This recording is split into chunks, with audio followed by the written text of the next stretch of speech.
hope you will a long last wedding this time. Okay, I would like to say English good man.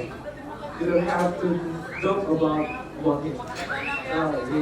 We already know about him maybe about 6 months and maybe more. I don't know. I feel like there's no bad answer or something like that. Maybe that's all. I would like to say thank you and congratulations for your wedding.